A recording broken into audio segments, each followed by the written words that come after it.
So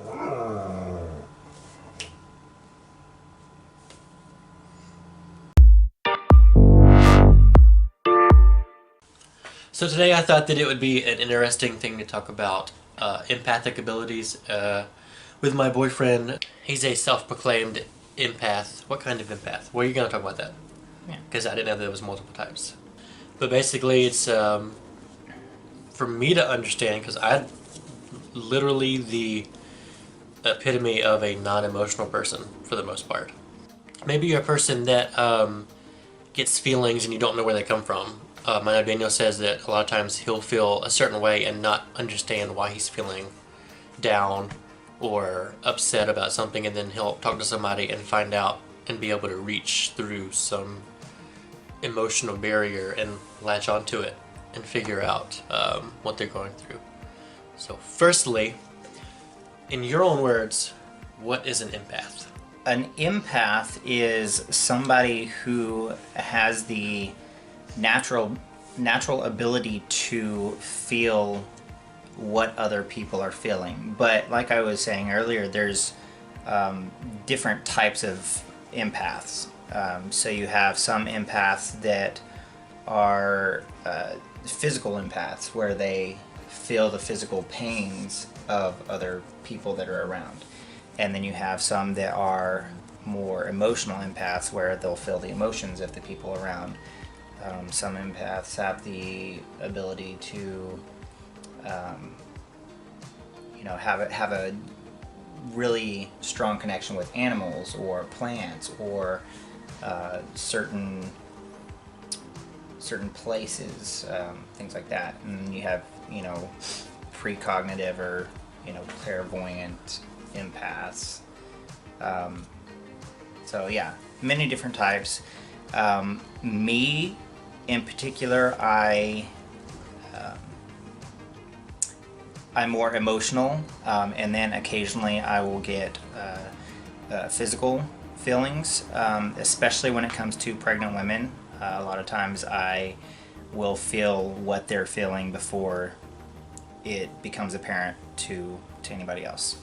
This is something I do not understand, because I don't feed off of emotion at all. I'm literally the opposite of him when it comes to handling certain emotion things. Somebody could go through something traumatic and I would be like, that's life. That sucks, I feel bad for him. And Daniel will be clutching his pearls, upset over something. And I think that is both a gift and a curse for me. On one hand, it helps me think very clearly about a lot of things, and I can usually pass through stuff. But on the other hand, sometimes I struggle to relate to people. So I guess in that way we're a good balance, because then you can latch on, you can help somebody emotionally while I do all the clear-cut talking. So you're more logical and clear-cut with your ability to talk to somebody, where me, I'm going to try more of a comforting... Well, you know me, I'm good at that. I'm good at finding that thing and just going, well, what about this? Okay, we'll figure this out. What's going on with this? Because you've said that. But you're better with reaching in and grabbing their left aortic pulp and squeezing it and being like, no, this is what you feel right here. I can feel it. This is what's hurting. And you're like, you're right. Yes. The reason I bring up my emotional aura, I guess, I don't know if it's an aura, but he has repeatedly mentioned to me how difficult I am to read. I'm a closed off book. I'm like a journal that requires a thumbprint, a passcode, and we've been together for over 2 years now, and you still haven't been able to unlock that.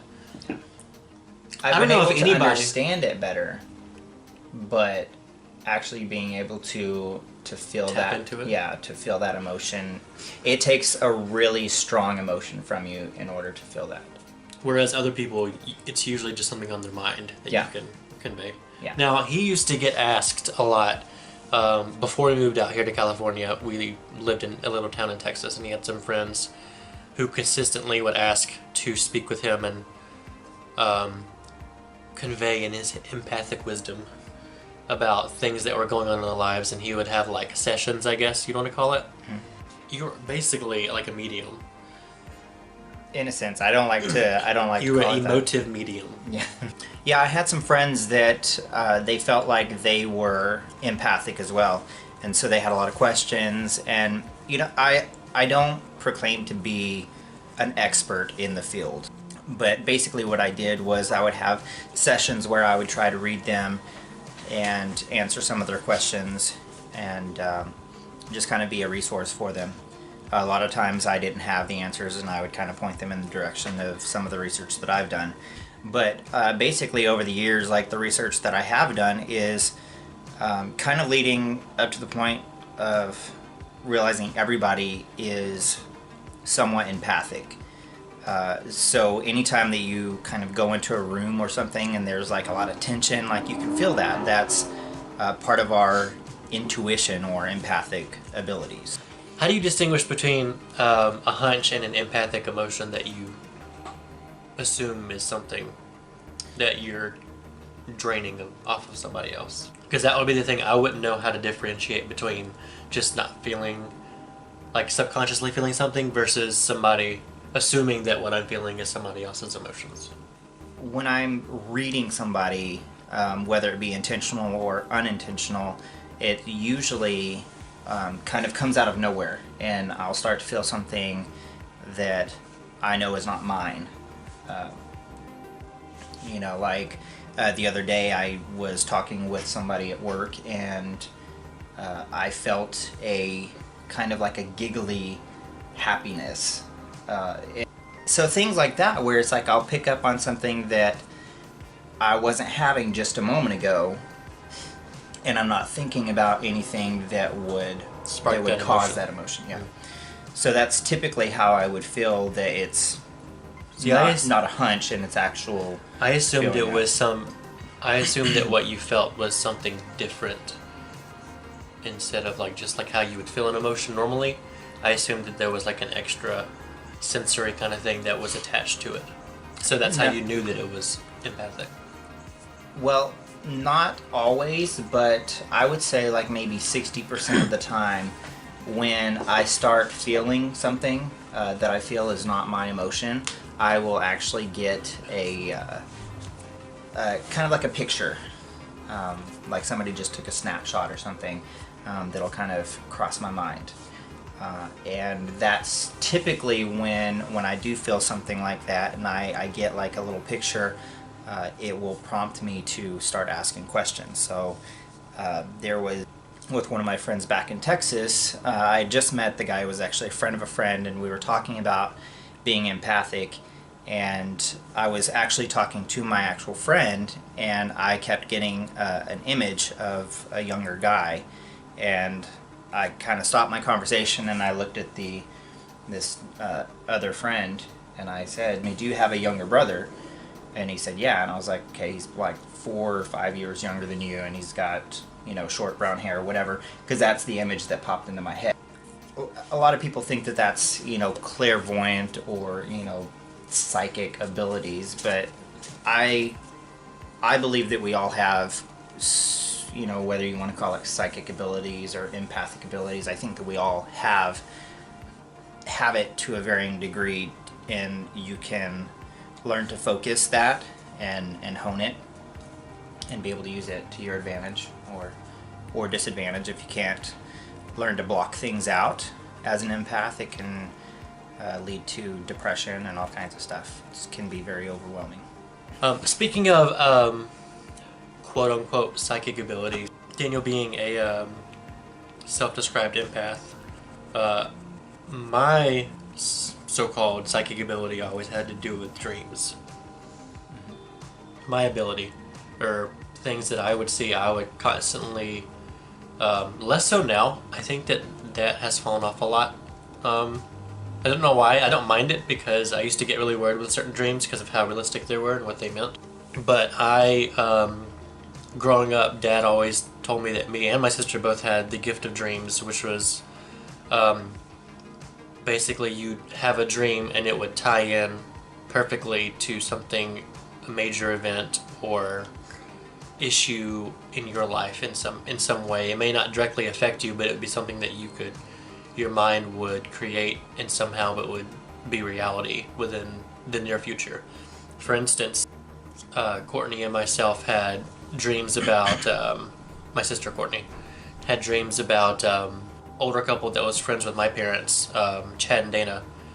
They were getting a divorce, and we both had the dream around the same week, and so we didn't mention it to each other, but later on, like just a few weeks later, they ended up getting a divorce for real.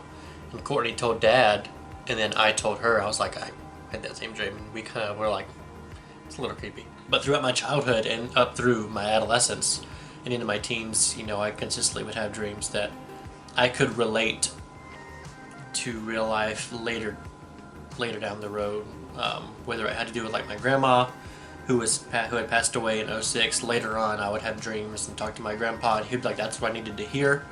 What you just told me is something that I wanted to hear." And so he would, one time I made him cry on accident, just from relaying the dream.